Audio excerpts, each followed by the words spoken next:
Okay, I want to talk a little bit more about sequences and then subsequences. So we've mentioned that sequences are a sequence of numbers. We can think of them as a function from the natural numbers into the reals, if we like, or into any metric space if we like, but we're gonna play with the reals today. So I'm gonna say a sequence, or maybe say a real valued sequence,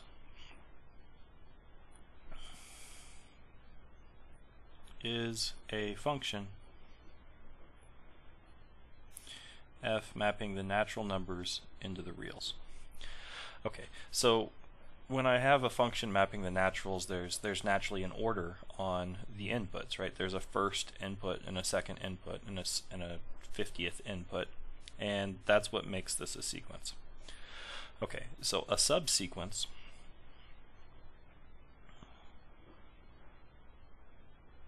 it's a function where I have a subset of the natural numbers and I'm going into the reals. So E is a subset of the natural numbers. So I can still say which one's first. Maybe the subset, so let's just go with example. I have a sequence F mapping the natural numbers to the reals, which are the squares, say n maps to n squared. A subsequence, for example, say E equals the even numbers,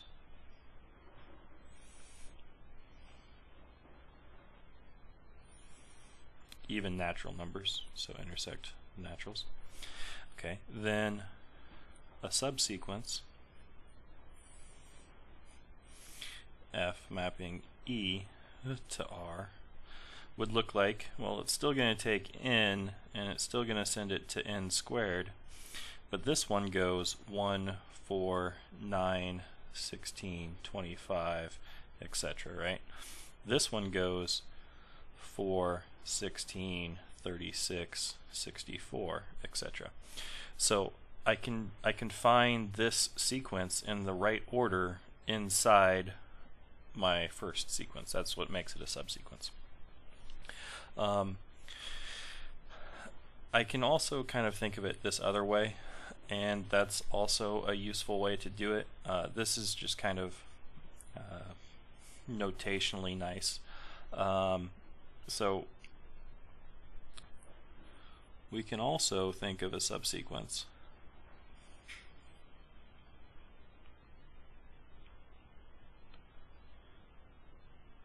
of, say, S sub n equals 1 to infinity as follows. I'm going to pick n1 less than n2 less than n3 less than, and so on, in the natural numbers. So I've got an increasing string of natural numbers that naturally kind of gives me a subset of the natural numbers. The subsequence associated to this sequence of naturals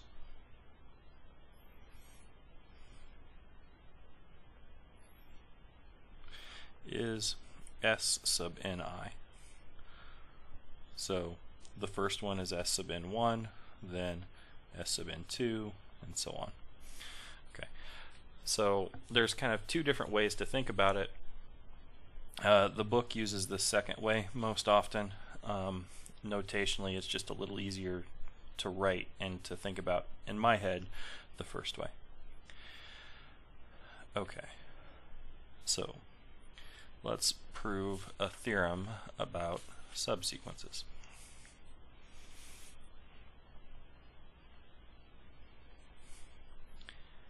So if the range of a sequence is bounded,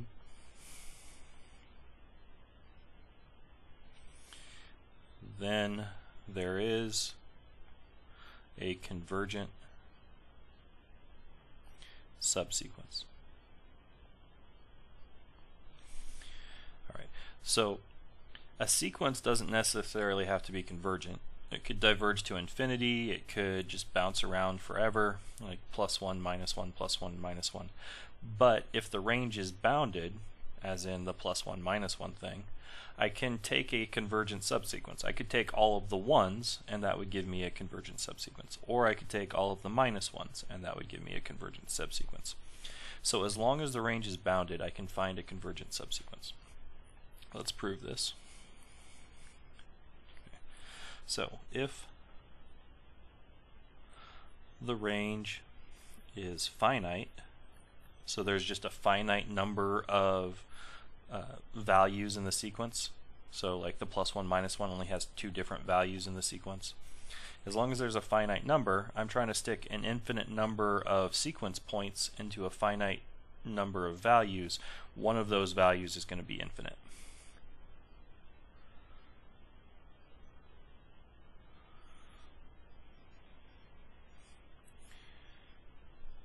An infinite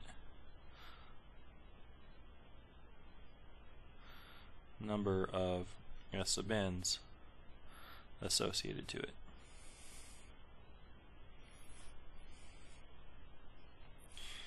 Put these in order. According to their subscript.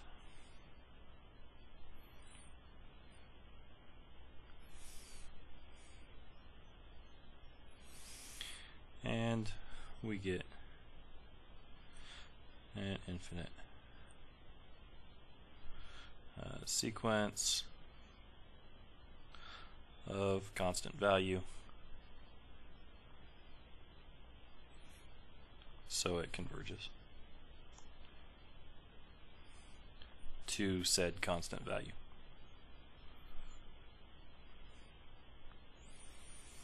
Okay, so if there's only a finite number of things in the range, this is kind of an idea of the pigeonhole principle, right? Pigeonhole principle says if I'm trying to put 6 objects into 5 boxes, for example, one of the boxes is going to have at least 2 things in it. Maybe it has all 6 in it, but there's at least one box with 2 things in it. I'm trying to put an infinite number of things into a finite number of boxes. One of those boxes is going to have an infinite number of things in them. I put them in order, that's my infinite subsequence. So if the range is finite, we've got that. Otherwise, the range is going to be infinite.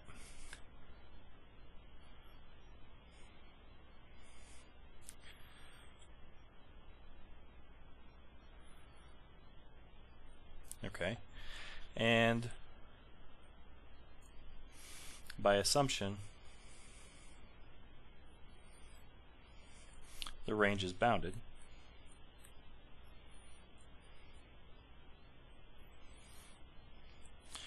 So it lives in a compact subset of the reals.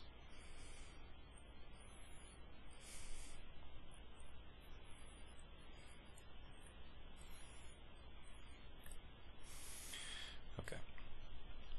We've proved that every infinite subset of a compact subset has a limit point. I'm going to reference that. That's reference 2.37, and if you look about minute 17,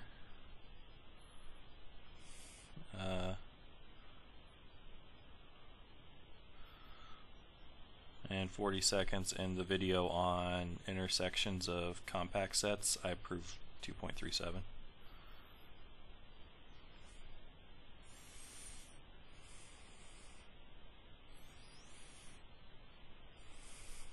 So by this 2.37, there is a limit point of the range. Okay, so that gives me a limit point. That gives me something to aim for. I need a subsequence now that converges to that limit point, right? We proved this one too by, or maybe I had you prove this one. That's by 3.2D. I didn't look up a reference for that one. There is a sequence of values that converge to this limit point.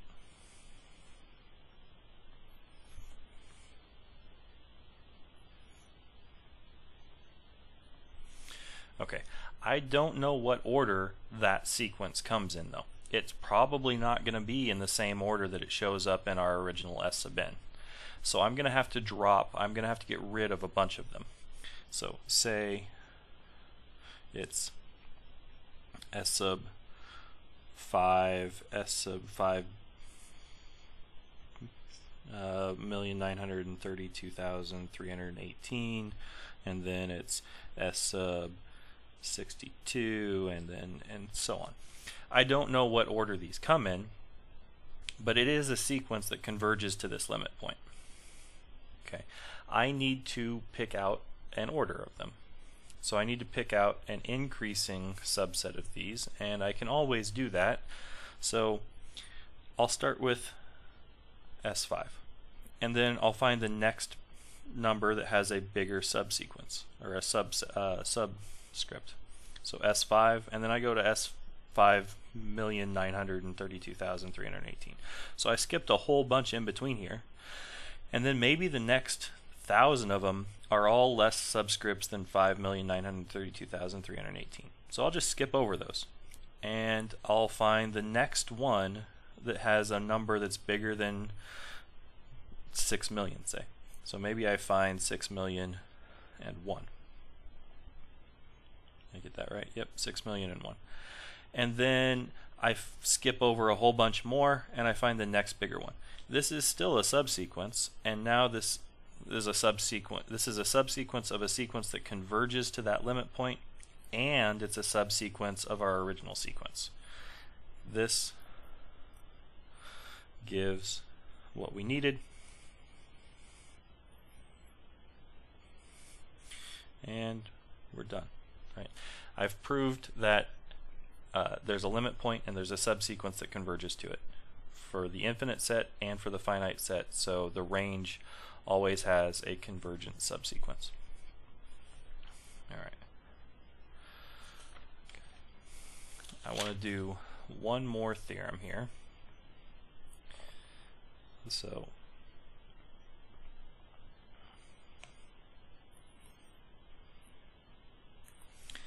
theorem. Let S sub n be a sequence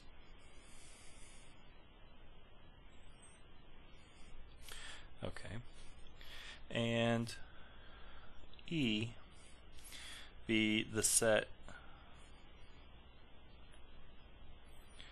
of limits of convergent subsequences.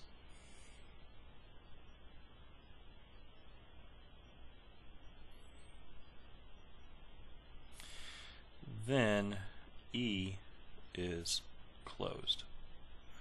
E contains all of its limit points. Okay, so how should I prove this? Let me draw you a picture first. So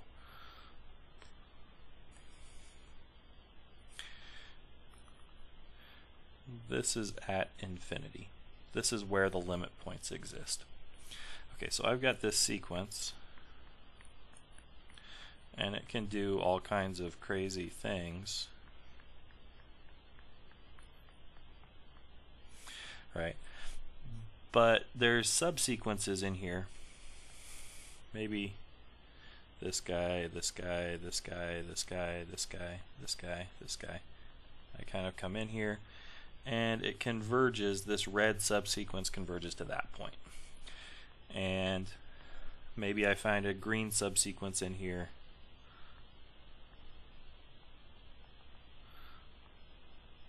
And he converges to that point. So eventually these green points all get close to this green point at infinity.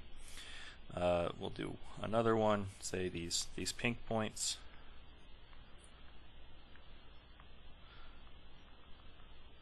maybe these pink points all get close to that guy. This set of colored points at infinity is E, and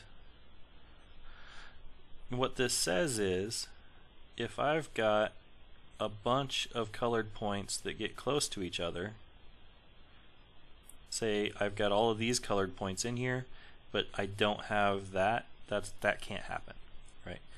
This set is closed. So if there is a limit point of colored points here at infinity, there's a subsequence of the original sequence that converges there. Alright, what I'm going to do is I'm going to blow up this line at infinity and show you what we're going to do to prove this. Okay, so this line at infinity, let's say this yellow point and this yellow point and this yellow point. These guys get closer and closer to this guy right here, and we want to show that if this sequence converges to here, there's also a sequence of things out here that converge to L. Okay, so what we're going to do is we're going to find this sequence out there. The first thing, I'm going to pick a fairly large epsilon, and I'm going to find a sequence here, L1, L2, L3, and so on. These are limit points that converge to L. And then I'm going to find sequence 1. I'm going to put a superscript on it, sequence 1. So this is S11, S12, S13, and so on. Okay. And then I'm going to find a sequence that converges to this guy, to L2. I'm going to call that S21, S22, S23, and so on. And I'm going to do that for each of these. I'm going to pick an epsilon, fairly large for this first one, and then eventually all of the points in this sequence live inside here. And I'm going to pick a slightly smaller epsilon around this. And eventually all of the points in this sequence live inside here. And eventually all the points inside this sequence live inside this little smaller circle, really small circle. And I get these circles that keep getting smaller and smaller and smaller, and they keep getting closer and closer to L. So I'm going to pick a S sub n1 inside this first big circle. And I'm going to look inside this little circle, and there's an infinite number of points from this second sequence inside there, so there's going to be at least one of them that has a bigger index than n1. And I'm going to pick S sub n2 inside that second circle. And I'm going to do that. I'm going to find an S sub n3 inside this third circle. There's an infinite number of points in the third sequence inside here, so there's an n3 that's bigger than n2 and n1. And that's how I find my sequence that converges to L. Okay, I don't want to actually go through all those epsilons and deltas and finding the right subscripts, but that's the idea of the proof. If you want to read it, it's theorem 3.7. This is theorem 3.7. But we will use that theorem at some point in time when we're talking about sequences and series.